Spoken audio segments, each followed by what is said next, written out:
Bom dia, irmãs e irmãos. Mais uma semana. Mais uma semana do estudo do Evangelho do Mestre Jesus de Nazaré. Então, vou passar agora para a prece inicial. Agradeço a Deus, ao Mestre Jesus de Nazaré, meus mentores, guias, guardiões, meu anjo da guarda, meu anjo guardião, por mais um estudo do Mestre Jesus de Nazaré,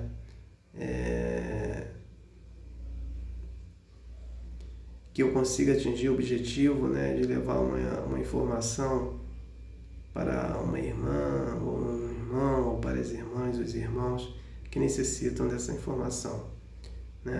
Peço a permissão a Deus para dar por iniciado mais esse estudo, do Evangelho do Mestre Jesus de Nazaré, dizendo dos dois lados da vida, graças a Deus. A leitura do Evangelho segundo o Espiritismo, Allan Kardec, Então vamos estudar agora.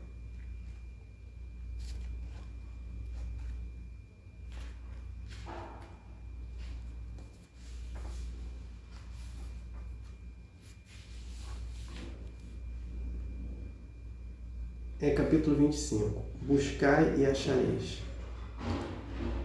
Passividade expectante, suas forças físicas e intelectuais estariam inativas, se tal tivesse sido a sua condição normal sobre a Terra. Não teria jamais saído do estado primitivo, e se dela fizesse a sua lei atual, não teria mais do que viver sem nada fazer. Tal não pode ter sido o pensamento de Jesus, porque estaria em contradição com o que disse em outro lugar.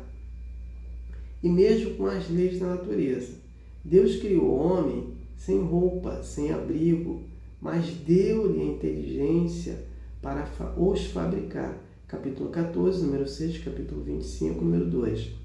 Não se deve, pois, ver nessas palavras senão uma poética alegoria da providência, que não abandona jamais aqueles que colocam nela sua confiança, mas quer que trabalhem de seu lado, se ela não vem sempre em sua ajuda, por um socorro material, inspira as ideias com as quais se acham os meios de se livrar por si mesmo das dificuldades. Capítulo 27, número 6.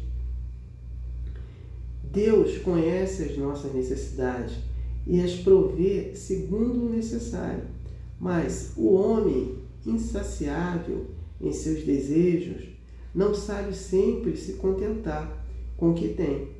O necessário não lhe basta, lhe é preciso o supérfluo. É então que a providência o deixa entregue a si mesmo. Frequentemente é infeliz por sua culpa e por ter desconhecido a voz que o advertia na sua consciência, e Deus o deixa sofrer as consequências, a fim de que isso lhe sirva de lição para o futuro. Capítulo 5, número 4.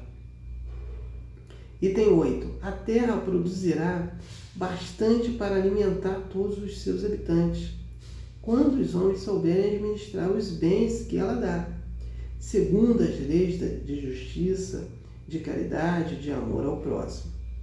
Quando a fraternidade reinar entre os diversos povos, como entre as províncias de um mesmo império, o supérfluo momentâneo de um suprirá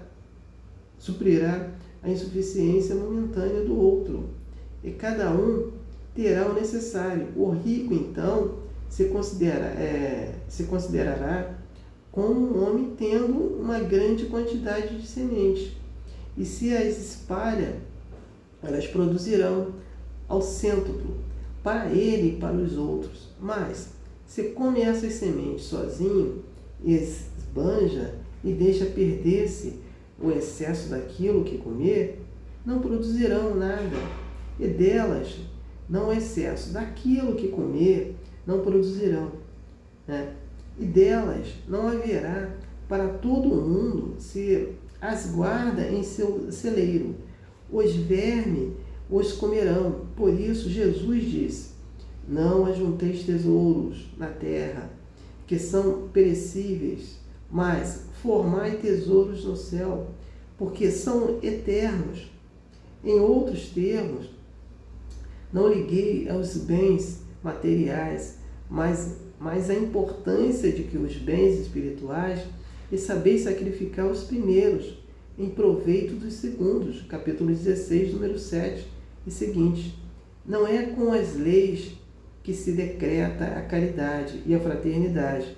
Se elas não estão no coração, o egoísmo as sufocará. Sempre fazê-las nele penetrar é a tarefa do Espiritismo. Então vamos entender. Então, Jesus, aqui no texto novo, ele fala da espiritualidade e diferencia o materialismo. Então ele fala, pegamos por exemplo, ele fala da fraternidade. Então, se o homem administrar os seus bens, ninguém passa necessidade. Então, ele está dizendo o seguinte, vamos pegar um exemplo, o Brasil. O Brasil, ele é o primeiro produtor de legumes, né, de arroz, né? Então, de alimentos, ele está lá no topo, né? Mas no Brasil as pessoas passam fome, né? Tem pessoas passando fome, tem pessoas que não têm o que comer, morando na rua. Então, se isso tivesse um equilíbrio, uma forma administrativa, né, aqueles que têm mais dão para aqueles que têm menos, né, não fica com seu supérfluo aí que ele fala, né, ninguém ia passar fome. Então o planeta não ia passar fome, no planeta não ia passar necessidade, mas por causa do orgulho do homem, de só querer para si, ele passa essas necessidades, porque ele não tem a espiritualidade dentro dele trabalhada, então ele não consegue desenvolver a fraternidade, né? E aí nós vivemos nesse paradoxo, né? Num país que produz muito, se vende muito e passando necessidade, porque a maioria só pensam, ou a maioria não, eu digo uma grande assim parte econômica, né, da sociedade só pensa no supérfluo, né, e não pensa, e fica preso ao materialismo e não pensa em investir na espiritualidade, né? E quando investir na espiritualidade, a fraternidade vai existir. E por isso que o Espiritismo, ele fala, no final, fala que por isso que o Espiritismo vem aí dar a luz, né, sobre o materialismo e o Espiritismo. E a espiritualidade. Então, se a gente investir na espiritualidade, como o Espiritismo nos informa, a fraternidade no planeta vai existir. Então, não tenho mais nada para falar sobre o texto, passo para a prece de encerramento. Agradeço a Deus, ao Mestre Jesus de Nazaré, meus mentores, guias, guardiões, meu anjo da guarda, meu anjo guardião, né, por mais um estudo, né, do Evangelho do Mestre Jesus de Nazaré, que foi muito importante, cada dia tem uma grande importância, né? E que eu realmente tenho consciência que consegui atingir meu objetivo, que foi levar a informação para uma irmã e para um irmão que estavam necessitados dessa informação. Peço a permissão a Deus para dar por encerrado mais esse estudo do Evangelho do Mestre Jesus de Nazaré, dizendo dos dois lados da vida, né? Graças a Deus. Então, gratidão por terem me assistido e me ouvido, né? Aleluia, amém.